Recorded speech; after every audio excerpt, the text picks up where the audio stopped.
il y a une maxime en France qui dit souvent quand on veut, on peut. Quand on veut, on peut.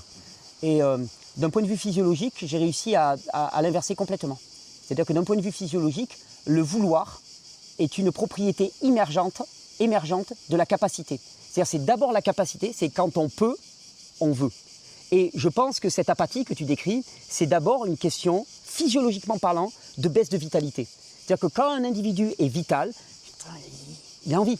Et ça, on l'oublie. C'est-à-dire qu'on a une espèce de discours volontariste, alors qu'en fait, la volonté est une propriété émergente de la capacité, et je pense d'abord de la capacité physique.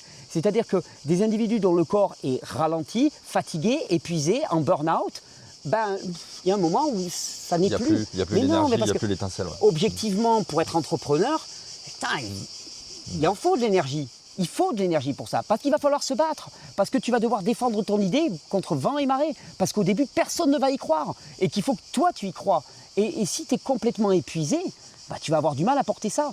Donc oui, moi je pense qu'il y a d'abord une chose à faire, c'est d'abord aider ces personnes aussi à se revitaliser sur le plan physique, pour qu'il y ait cette petite étincelle qui monte, et après que ça soit un cercle vertueux, parce que la petite étincelle physique va faire qu'ils vont commencer doucement à attraper un petit pourquoi. Ce petit pourquoi va les nourrir en retour, parce qu'on sait très bien qu'être porté par un pourquoi est l'un des plus formidables moteurs pour améliorer sa santé physique.